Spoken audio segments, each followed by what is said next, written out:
Diz assim: nesse ponto, um homem que estava no meio da multidão disse a Jesus: Mestre, diga a meu irmão que reparta comigo a herança. Mas Jesus lhe respondeu: Homem, quem me nomeou juiz ou repartidor entre vocês?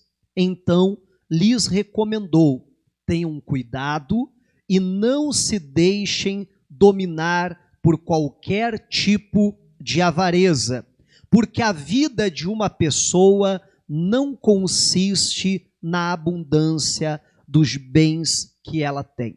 Amém? Curve a cabeça um minutinho, deixa eu fazer uma oração. Pai, na tua presença, meu Deus, nós estamos, nós oramos, nós te adoramos, ó Deus. Oh, Pai, como é maravilhoso podermos fazer isso e podemos estar na tua presença. E agora, Senhor, nós te pedimos que o Espírito Santo de Deus venha sobre a nossa vida, venha sobre a minha, Pai, que estarei ministrando, venha sobre a vida, Pai, de cada uma destas pessoas, tanto aquelas que estão aqui na igreja, quanto aquelas que nos acompanham, Pai, de casa, aqueles que vão até mesmo assistir um outro dia o programa gravado. Pai, que em nome de Jesus, Senhor, abra o entendimento para entendermos da tua palavra, para o Senhor falar, meu Deus, ao nosso coração. Pai, pois se o Senhor não vier e não tornar essa palavra viva, Pai, não vai passar, meu Deus, simplesmente um alimento para o nosso intelecto, ó Pai. Mas em nome de Jesus Cristo, que o Teu Espírito Santo torne essa palavra viva nos nossos corações e assim abençoe a nossa vida, no nome de Jesus. Amém. E glórias a Deus. Diga a glória a Deus. Olha só, a Bíblia diz que Jesus, ele está pregando a palavra, ali está discursando, e daqui a pouco alguém no meio da multidão interrompe Jesus e diz: Jesus, dá ordem, manda o meu irmão repartir comigo a minha parte na herança. Olha só, o triste que primeiro, já não é de hoje, né, que esse negócio de, na hora da herança, um irmão tentar lograr o outro, né, já não é de hoje que isso acontece. Antigamente também acontecia essas questões. Mas me parece que se aquele homem está falando aquilo, parece que o irmão estava no culto, ou não, né? Parece que o irmão estava ali, porque eu acho que não seria uma questão de dizer assim: vou passar o endereço, o senhor vai lá na casa dele, o senhor vai lá cobrar ele e tal. Porque se fosse alguém que não conhecesse Jesus, eu acho que pouco importaria Jesus bater na casa dele e dizer: reparte contigo. Mas me parece que era alguém que estava ali no culto, alguém que reconhecia Jesus como mestre, de tal forma que o irmão pensou, né? Se o Senhor mandar, aí ele vai fazer. Aí ele vai repartir comigo a minha parte na herança, né? E eu fico imaginando que, quem sabe, o discurso de Jesus, a mensagem que Jesus estava pregando, eu fico imaginando, quem sabe, Jesus estava pregando sobre justiça. Nós precisamos ser justos com as pessoas, nós precisamos dar a cada um o que é seu por direito, na definição de hoje de justiça, né? E eu acho que o homem aproveitou o ganho de dizer: agora mesmo, Jesus, manda meu irmão me dar a minha parte lá da herança. E aí Jesus responde, né? Versículo 14: Homem, quem me nomeou juiz ou repartidor entre vocês? Eu não estou sabendo que agora alguém me nomeou a juiz ou repartidor, agora eu tenho que repartir a herança entre vocês. Acho que o que Jesus está dizendo é: tem pessoas para isso. Recorra a um juiz, recorra a alguém para fazer justiça se você está se sentindo injustiçado. Agora, eu não tenho nada a ver com isso. Agora, o ensinamento que vem é aqui no versículo 15, né? Que diz assim: então lhes recomendou, tenham cuidado e não se deixem dominar por qualquer tipo de avareza. E aí eu acho interessante quando Jesus fala, né, qualquer tipo de avareza, e aí já nos mostra que tem muito mais do que uma, né? E o que é a avareza? É aquilo que eu quero para mim, tudo para mim. E aí, quando Jesus fala isso, né, vem a pergunta: Jesus está falando isso mais para o que quis lograr o irmão lá, pelo menos no conceito desse? Ou será que Jesus estava falando com esse? Que esse tinha recebido a parte correta, está, na verdade, querendo a parte que não é sua por direito. Porque, meu irmão, entenda que a gente sempre acha que tem razão em tudo. Sim ou não? Isso não quer dizer que a gente tem. Não é porque a gente acha que tem razão que realmente a gente vem a ter. Bom, mas isso é uma outra questão. Aí chega na parte importante para nós hoje. Jesus diz: porque a vida de uma pessoa não consiste na abundância dos bens que ela tem. É interessante como Jesus, ele, por diversas vezes, isso você encontra ao longo dos evangelhos, que muitas vezes Jesus usa esse sistema para ensinar. Antes dele vir e ensinar o que alguma coisa era, geralmente ele vinha e dizia o que aquilo não era. Ele então primeiro desconstruía um entendimento errado a respeito daquilo, para então construir o entendimento correto. Quem está entendendo, diga glória a Deus. Amém? Essa máscara, né, não dá para ver nem sequer direito a expressão facial, então, mas vocês estão me acompanhando aí? Então tá bom, de vez em quando, sem você dar um amém, um glória a Deus, né, pelo menos para eu pensar que vocês estão entendendo em nome de Jesus. Então Jesus, mais uma vez aqui nessa ocasião, ele usa justamente essa questão. Ele diz, olha, a vida de qualquer pessoa não consiste naquilo que ela tem. E naquela época, então, esse era o conceito, que a vida de alguém consistia naquilo que ela tinha. Eu pergunto, esse conceito mudou hoje? Não, continua a mesma coisa. Né? Dentro dos olhos da sociedade, você é o que você tem, não é assim? Eu sempre falo isso. Você entra numa loja, bonitinho assim, igual o pastor, ó. Diz amém, né? Isso, entra assim, ó. Bonitinho, igual o pastor, né? Diz que bonitinho, feio, arrumadinho, né? Não é à toa que eu usei essa expressão. Então você chega lá todo, né, cabelinho assim penteadinho, terninho, gravatinha e tal, nem pagou ainda. Tá até devendo, mas chega lá assim, o tratamento qual que é? É né? Entra aqui, doutor, entra aqui e tal, senta aqui e não sei o quê. Aí você volta na outra semana, mas você estava lá pintando a casa, então você vai lá de chinela havaiana, né, de bermuda, aquela camiseta do vereador, já toda manchada de tinta, né, o cabelo do jeito que você acordou, e aí você vai lá, o tratamento é o mesmo? Não, o tratamento é completamente diferente. Você está entendendo? Então, dentro dos olhos da sociedade, como era naquela época, ainda é hoje. Né? O que você é? Você é o que você tem. Só que aí vem Jesus e diz, olha, vocês estão equivocados com relação a isso, e por isso tomem cuidado com qualquer tipo de avareza. Porque a vida de alguém, a vida de uma pessoa não consiste naquilo que ela tem. E aí eu penso que surge a pergunta, bom, se a vida de alguém não consiste naquilo que ela tem, então no que consiste a vida de alguém? Se a gente não pode, né, analisar a vida de alguém por aquilo que ela possui, então como funciona isso? Se nós sabemos que aos olhos da sociedade é assim, mas o que Jesus está ensinando que essa não é a verdade. Não é assim que nós realmente somos. Aos olhos de Deus a coisa é bem diferente. A verdade é bem diferente. Bom, se não é daquele jeito, então como é? E aí Jesus continua ensinando, versículo 16, assim. E ele lhes contou ainda uma parábola, dizendo, o campo de um homem rico produziu em abundância. Então ele começou a pensar, que farei, pois não tenho onde armazenar a minha colheita?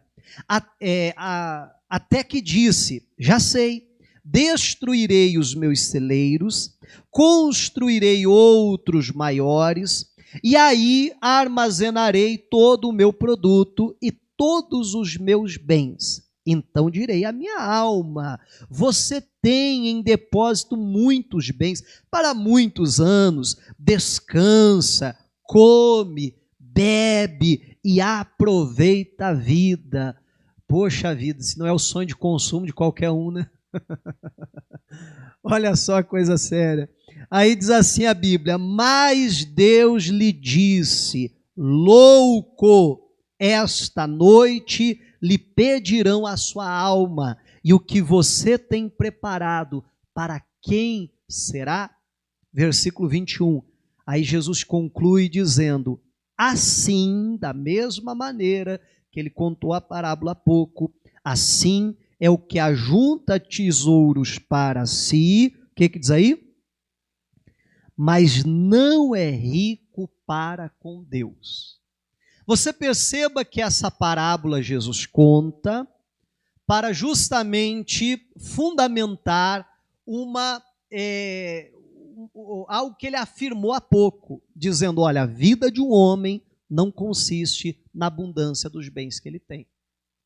E aí Jesus conta essa parábola e conclui essa parábola dizendo o seguinte: desse jeito, né, Deus também vai chamar de louco aquela pessoa que juntou para si, mas ela não é rico para com Deus.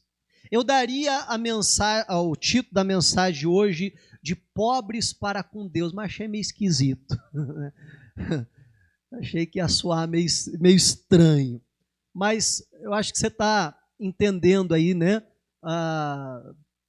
Por onde a gente vai, que caminho que a gente vai seguir em nome de Jesus Cristo.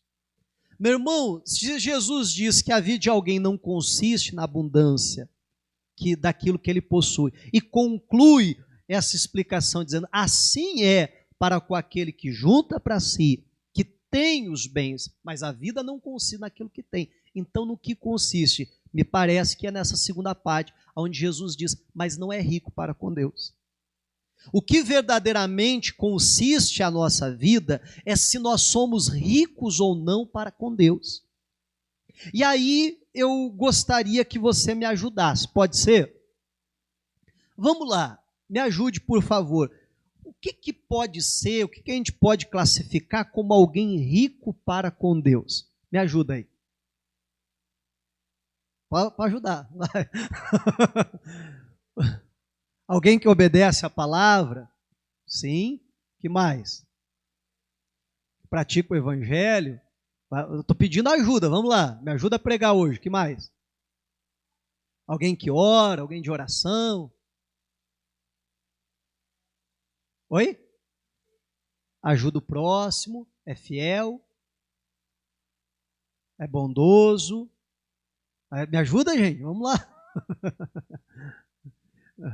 É cheio do Espírito Santo, né? Dos dons espirituais, manifesta os frutos do Espírito. Era para vocês me ajudar, eu que estou ajudando vocês, né? Mas vamos lá. E assim vai, amém? Que vive os preceitos de Deus, procura viver segundo a vontade de Deus, que se enche do Senhor, que anda com Deus, que manifesta o próprio caráter de Deus e assim por diante. Então isso é uma pessoa rica para com Deus. E aí nós precisamos analisar a nossa vida dentro desse prisma, e não dentro daquilo que a gente tem ou deixa de ter. Porque a sociedade de hoje, né, uma sociedade altamente consumista, então essa justamente é a ideia, né? Não, eu preciso ter, eu preciso ter, eu preciso ter, não é assim? Eu preciso ter, eu preciso ter. E muitas vezes nesse eu preciso ter, a pessoa esquece de ser. A pessoa ela quer ser rica no sentido de adquirir isso, aquilo, aquele outro, e muitas vezes se esquece de buscar a Deus, de se encher das coisas de Deus. Você convida alguém para ir à igreja, para vir à igreja, você convida alguém para um propósito de oração, você convida alguém para uma leitura da Bíblia, você convida alguém.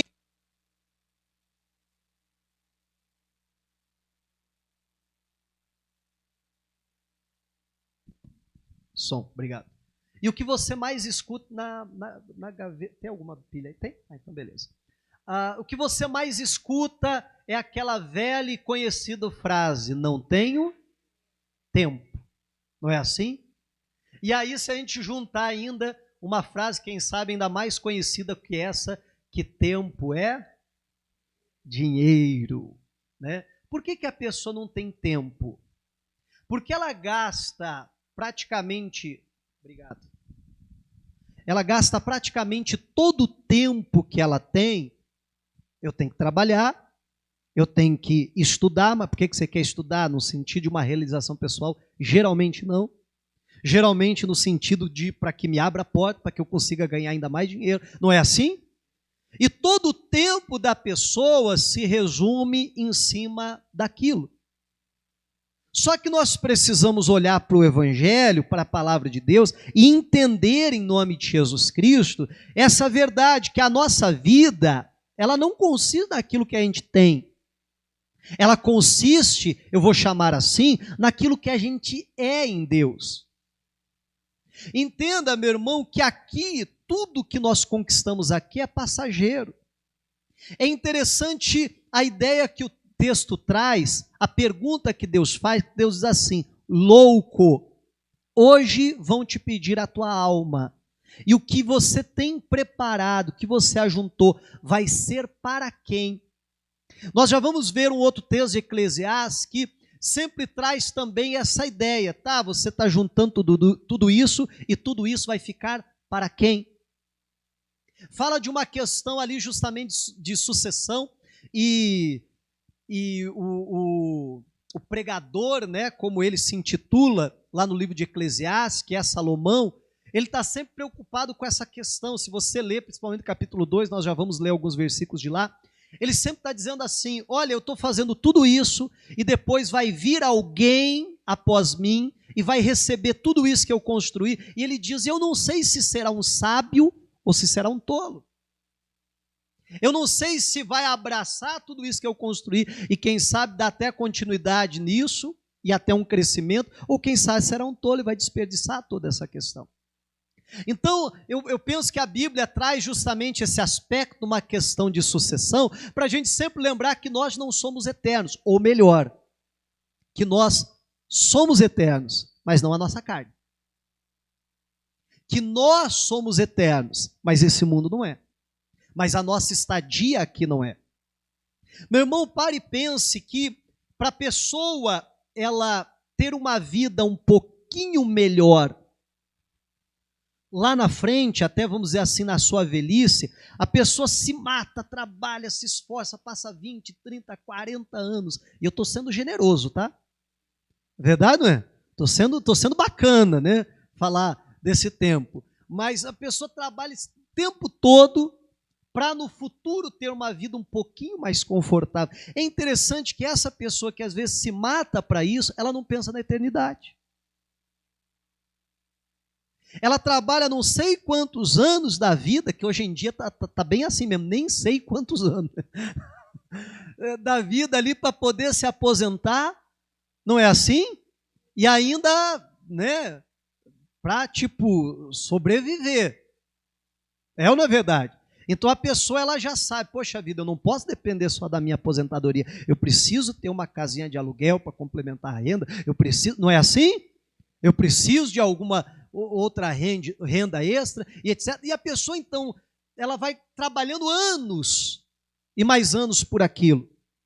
Mas interessante que essa pessoa que consegue visualizar essa cena e que consegue trabalhar a longo prazo para isso, muitas vezes não tem feito nem metade desse esforço com relação às coisas de Deus. Esses dias atrás eu conversava com um rapaz dependente químico, e aí ele falava para mim assim, poxa vida, pastor, se eu tivesse a mesma vontade para buscar as coisas de Deus, que eu tenho para fumar uma pedra de crack, pastor, poxa vida, eu estaria bem. Se eu fizesse a mesma coisa que eu faço para buscar a Deus, se eu fizesse o mesmo que eu faço para poder fumar uma pedra de crack, ele diz, olha, pastor, Deus seria comigo, e etc, etc. E aí ele dizia, pastor, olha, eu já roubei e tal, hoje em dia, graças a Deus, não faço mais isso, mas pastor, eu passo o dia inteiro na rua pedindo dinheiro para as pessoas, para conseguir um dinheirinho para no final do dia conseguir fumar uma pedra de crack. Olha que triste a situação da pessoa. Mas interessante que ela fica ali o dia inteiro naquela, né, agonia ali, naquela... tá me fugindo o termo. Oi? Não, mas tem um termo, o termo do pessoal noiado mesmo. Fica ali na fissura, fica ali naquela... Não, irmão, fica tranquila, gente.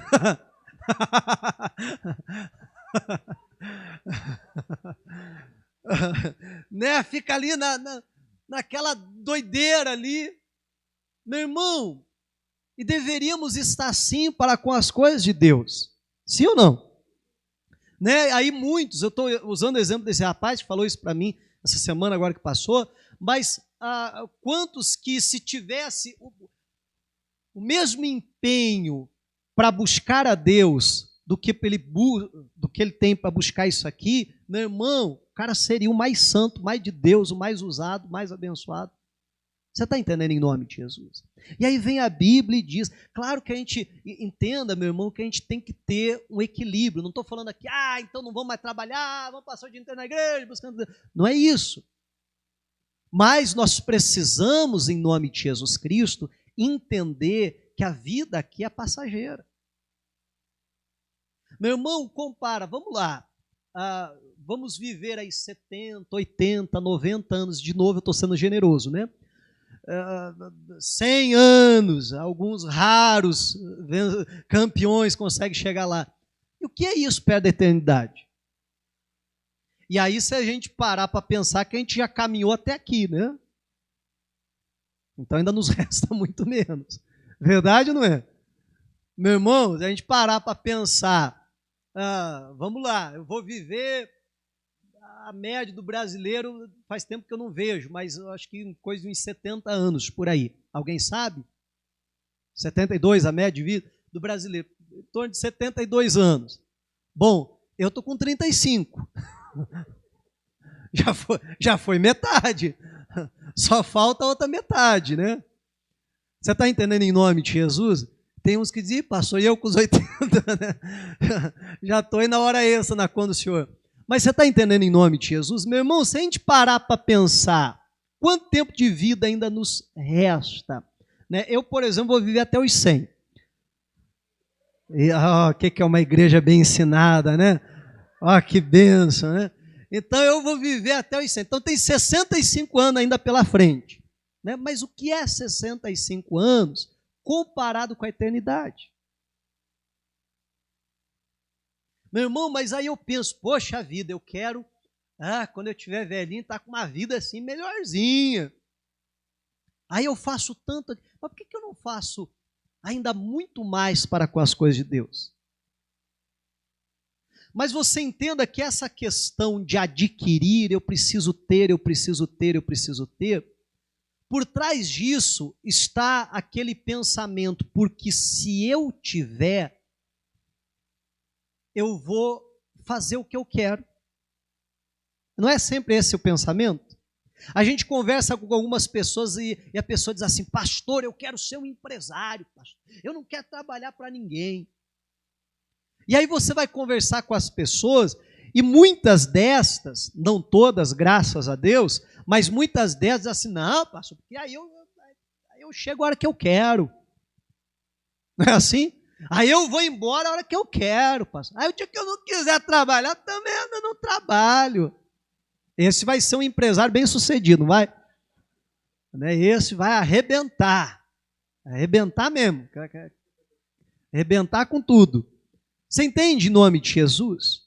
Que a pessoa diz, não, porque aí eu vou ter muito dinheiro. Mas por que você quer ter muito dinheiro? Não, porque aí eu vou fazer o que eu quero. Meu irmão, o ser humano, ele é enganado naquele pensamento de eu vou me realizar quando eu fizer o que eu quero. Porque daí eu vou poder comprar o que eu quero, eu vou poder viver na casa que eu quero, eu vou poder, se eu quiser viajar, eu viajo, se eu quiser fazer, eu faço. E isso é uma verdade. A pessoa sendo muito rica, ela consegue fazer aquilo que ela quiser. Ou não? Sim. Só que não é nisso que nós vamos encontrar a satisfação, a realização. Mas esse é o pensamento de 99% das pessoas. Não, eu preciso ter, e por trás desse ter é para que eu faça o que eu quero. Como se quando a gente faz o que a gente quer, a gente se realiza. Só que a verdade é justamente o oposto disso. Não, pastor, mas o senhor está falando isso. Bom, mas não é eu que estou falando isso. Você quer ver quem está falando isso? Vamos lá para Eclesiastes, capítulo de número 2, por favor. Sabe quem foi Salomão, pessoal? Um pau rapado, pobrezinho, coitado, vivia pedindo esmola. Não era assim? Só se era outro, né? Que esse aqui da Bíblia, ele é tido como o homem mais rico que pisou nessa terra, né? Eclesiastes capítulo 2, versículo 1. Eu gostaria que você prestasse aí bastante atenção em nome de Jesus Cristo, porque o texto é bem grande. Eu vou ler 17 versículos. Vamos lá, diz assim: eu disse a mim mesmo, vamos, prove a alegria. Concluí que o riso é tolice e que a alegria não serve para nada. Resolvi no meu coração entregar-me ao vinho, sem deixar de me guiar pela sabedoria e de me apoderar da loucura, até descobrir o que é bom, o que de bom os filhos dos homens poderiam fazer debaixo do sol, durante os poucos dias da sua vida. Vamos lá, vamos entender até aqui. Ele faz uma proposta a ele mesmo. Ele diz assim: daí, vamos lá, ele falando com ele mesmo, vamos descobrir o que é alegria, vamos descobrir o que podem fazer, o que é bom que os filhos dos homens podem fazer nos poucos dias que eles têm aqui nessa terra. Ele diz: eu vou me aprofundar nisso. E aí a gente precisa entender que esse foi um camarada, né, que Deus deu a ele sabedoria. Só que ele era alguém de se aprofundar nas coisas. E isso no livro de Eclesiastes fica muito claro. Então ele se aprofundava e ele decidiu: bom, eu vou me aprofundar nesse assunto e vou descobrir o que realiza o ser humano. O que eu vou encontrar a realização. Essa é a proposta dele. E aí o que ele diz? Olha só: empreendi grandes obras, construí casas, plantei vinhas para mim, fiz jardins e pomares para mim, e neles plantei árvores frutíferas de toda espécie. Fiz para mim tanques de água, para com eles regar o bosque em que reverdeciam as árvores. Comprei escravos e escravas, tive escravos que nasceram em minha casa. Também tive bois e ovelhas, mais do que tiveram todos os que viveram em Jerusalém antes de mim. Amontoei também para mim prata e ouro e tesouros de reis e de províncias. Provi-me de cantores e cantoras e das delícias dos filhos dos homens, mulheres e mais mulheres. Eu me tornei importante. Superei todos os que viveram antes de mim em Jerusalém, e a minha sabedoria nunca me abandonou. Tudo aquilo que os meus olhos desejaram, eu não lhes neguei, nem privei o meu coração de alegria alguma, pois eu me alegrava com todas as minhas fadigas, e isso era a recompensa por todas elas. Considerei todas as obras que as minhas mãos fizeram, e também o trabalho que eu com fadigas havia feito. e eis que tudo era vaidade e correr atrás do vento, e nenhum proveito havia debaixo do sol. Olha que interessante, eu acho esse texto fantástico, porque ele vai falando ali, vamos dizer assim, do sonho de consumo da maioria, se não de todas as pessoas. Ele começa falando até mesmo do vinho. Ele diz, eu enchi a cara mesmo, pronto, falar bem rasgado, né? Sem deixar a loucura me tomar, né? Tentando ali achar um equilíbrio dentro da sabedoria. Mas eu me voltei ao álcool. Tem gente que se volta ao álcool para tentar achar alegria, a realização. Poderíamos colocar nesse pacote aqui todo tipo de entorpecente. Tentei me voltar a essas coisas, não encontrei nada. Aí ele diz, não, então eu vou realizar grandes feitos, grandes obras, construções magníficas. Ele diz, eu fiz isso. Mas pastor, o sonho de outro, não, é ter uma grande plantação, vamos pensar num fazendeiro. Ele diz, eu tive tanques, né? Pescar uma tilapinha lá, final de semana, aleluia. Né? Para regar o bosque e tal, eu fiz. Eu tive escravos. Não, pastor, meu sonho é ter gente para eu mandar, pastor. Meu sonho é ser patrão, não tem alguns assim? Né? Meu sonho é mandar, pastor. Eu tive escravos que nasceram na minha casa. Eu fiz de tudo. É interessante que ele diz, né? Olha, tudo que os meus olhos desejaram, eu dei a eles. Né? Eu acho que essa aqui fala bem com as mulheres, né? Não? Andando no shopping assim? Não, só vou olhar as vitrines. Eu imagino Salomão andando no shopping. Ele está olhando a vitrine. Desce essa aqui também. Aquele lá, gostei. Sapato, bacana. O relógio. Dá todos esses aqui. Amém? Não é verdade? E foi ali tudo que os olhos dele desejaram. Ele diz, olha, nada que o meu coração pediu, eu neguei. Pastor, não, mas assim, eu vou me realizar mesmo, pastor, quando eu tiver assim muitas mulheres, muitos homens. Ele diz, eu tive tudo isso. Mulheres e mais mulheres. Meu irmão, é interessante que se você for pegando aqui, ponto por ponto que ele está falando, é o sonho da grande maioria, como eu disse, não quero generalizar e dizer que é de todo mundo, mas da grande maioria, mas eu penso que se resume tudo quando ele diz, tudo que o meu olho pediu, eu não neguei, tudo que o meu coração desejou, eu não privei ele. Eu fiz tudo. O projeto da vida dele foi esse, eu vou encontrar realização em alguma coisa. Então ele tenta fazer de tudo. E ele não encontra a realização em nada daquilo. Ele conclui dizendo assim, quando eu cheguei no final, que já tinha feito tudo, eu percebi que só ganhei uma coisa, canseira, fadiga. Eu percebi que tudo isso é vaidade. E aí eu acho fantástico essa expressão que é usada, é correr atrás do vento. Já tentou correr atrás do vento? Meu irmão, o que é que vai ganhar alguém que corre atrás do vento? Nada.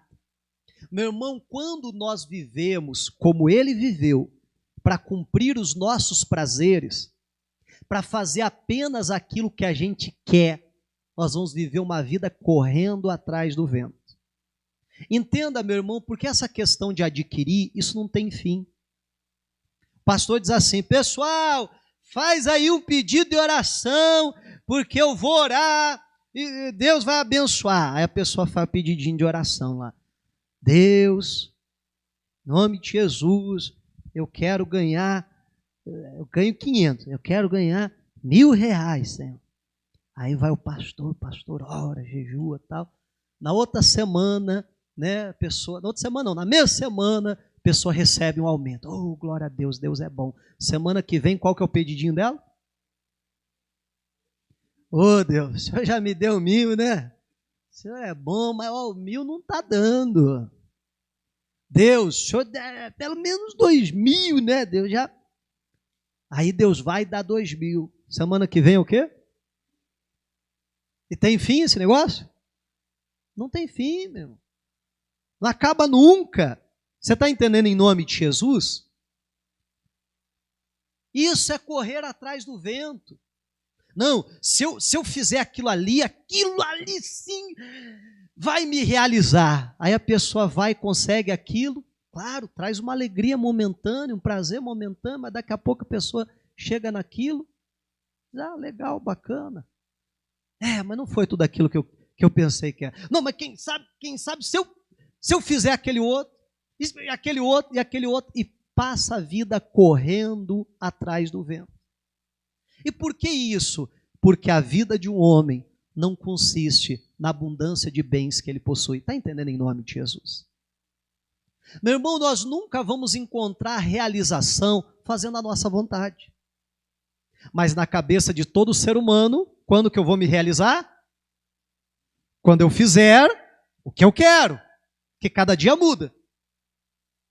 Entende? Isso é correr atrás do vento. Cada dia a vontade é diferente. A gente não fala para a criança assim, vontade dá e passa, não é essa frase?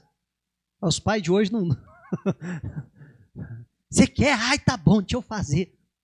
Vamos falar dos nossos pais, então. O que os nossos pais diziam?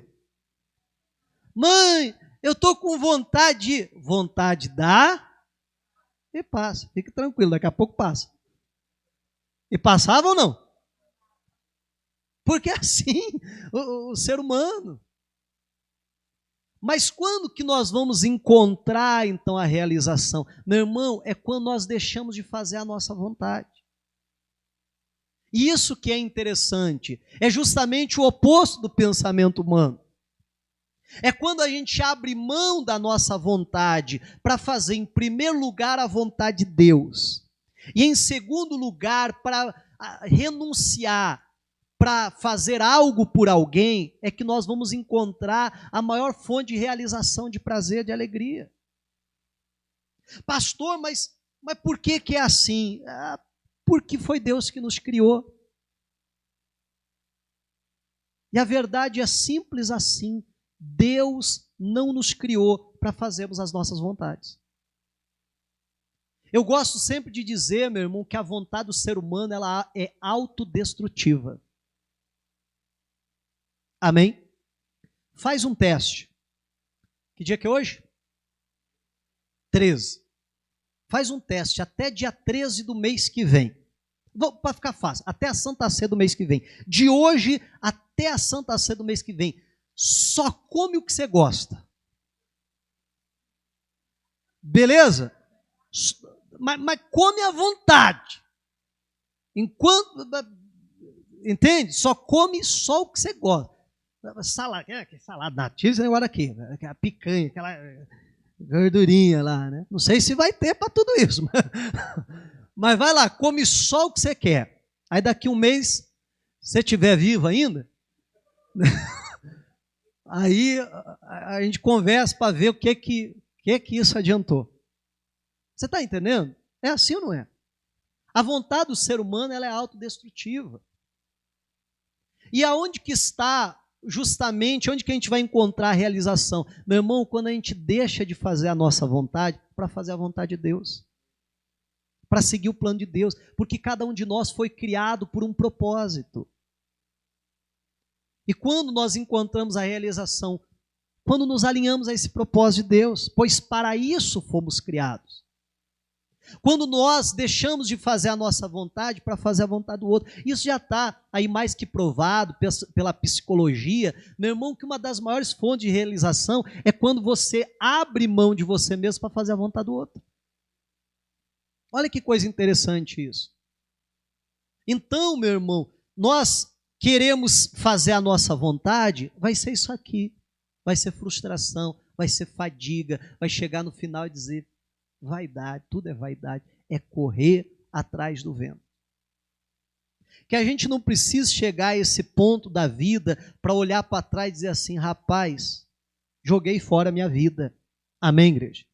Que a gente possa olhar para a palavra e aprender antes, em nome de Jesus Cristo. Entender que Deus, Ele trabalha justamente no oposto do pensamento da sociedade. Olha só o que a Bíblia diz para a gente fechar. Vamos lá para Mateus capítulo 16, por favor. Evangelho de Mateus capítulo 16. Nós não fomos feitos para fazer a nossa vontade. Nós fomos criados para fazer a vontade de Deus. Por isso, quando nós fazemos só aquilo que a gente quer, a gente não vai encontrar realização. A gente só vai encontrar realização quando nós fazemos aquilo que Deus quer, que Deus tem para nós. Mateus capítulo 16, versículo 24, a Bíblia diz o seguinte para nós, assim. Então Jesus disse aos seus discípulos, se alguém quer vir após mim, negue-se a si mesmo, renuncie a si mesmo, mesma coisa, tome a sua cruz e siga-me. Mas por quê? Pois quem quiser salvar a sua vida, a perderá. E quem perder a vida por minha causa, esse a achará. Não, pastor, eu quero fazer a minha vontade. Pastor, eu não posso perder tempo fazendo a vontade de Deus. Aquele que quiser salvar a sua vida, quiser viver uma vida para si, para os seus desejos, para os seus prazeres, o que vai acontecer? Ele vai perder. Mas veja se isso não vem justamente na contramão do pensamento humano. Verdade ou não? Mas se eu quiser salvar a minha vida, aí eu tenho que abrir mão dela. Aí eu tenho que perder ela. Você está entendendo? Aí eu tenho que entregar ela por amor a Cristo. E se eu fizer isso, aí eu vou encontrar a vida. Aí eu vou encontrar o sentido da vida, eu vou encontrar a realização da vida, em nome de Jesus Cristo. É para isso que o Senhor nos chama, para negarmos a nós mesmos. O que é negar a si mesmo? Não fazer o que você quer, não fazer a tua vontade. Não é isso que a Bíblia diz que Jesus nos chama? Jesus nos chama para não fazermos a nossa vontade. Não, pastor, eu quero fazer a minha vontade. Meu irmão, ou você se enganou ou alguém te enganou com relação ao Evangelho. Porque o Evangelho, segundo o Criador do Evangelho, segundo Cristo, amém, igreja? O que é? É negar a si mesmo, é não fazer o que você quer. É abrir mão da sua própria vida. E aí você vai encontrar a vida. Que vida que ele está falando? Da vida eterna. Da vida com Deus. Meu irmão, em nome de Jesus Cristo, que possamos ser ricos para com Deus. Amém? Pois é isso que consiste a vida humana no nome de Jesus. Diga glórias a Deus e aplauda Jesus. Glórias a Deus. Vamos ficar de pé em nome de Jesus Cristo. Eu vou convidar você a orar comigo, a clamar a Deus. Nessa oração nós vamos cear. Deixa eu perguntar, pessoal, você trouxe a sua bandeira ou não? Tá aí já, ó, tem até máscara, ó que chique. E daqui a pouquinho nós vamos fazer essa oração. Daqui a pouquinho nós vamos levantar ao céu a nossa bandeira em nome de Jesus Cristo, clamando aí a nossa independência. Jeová Nissi, o Senhor é a minha bandeira. Pastor, eu não tenho, eu não recebi. Daqui a pouquinho eu te entrego. Vamos participar da Santa Ceia primeiro e logo em seguida a gente faz essa oração. Feche os seus olhos nesta hora e leve agora os teus pensamentos ao nosso Deus. Vamos buscar a presença dEle em nome de Jesus Cristo. Pai, na Tua presença nós nos colocamos nesta hora, Deus.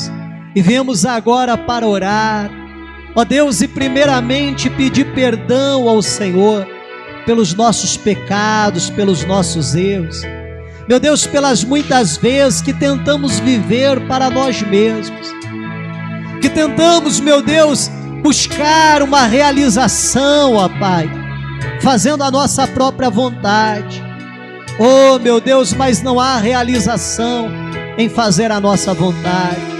Pode até haver uma realização momentânea, pode até haver um prazer passageiro, ó Pai.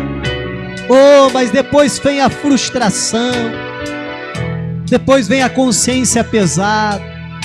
Mas, meu Deus, quando nós decidimos negar a nós mesmos, fazer a Tua vontade, ó Pai, ou abrir mão da nossa própria vida, é onde nós encontramos a vida eterna. Oh Pai, queremos ser ricos para com Deus, queremos ser ricos nas coisas do Senhor, Pai. Queremos ser cheios, ó Deus, da Tua presença e da Tua glória, ó Pai. Oh, então vem sobre a nossa vida. Ah, Senhor, então nos toma em Tuas mãos, ó Deus.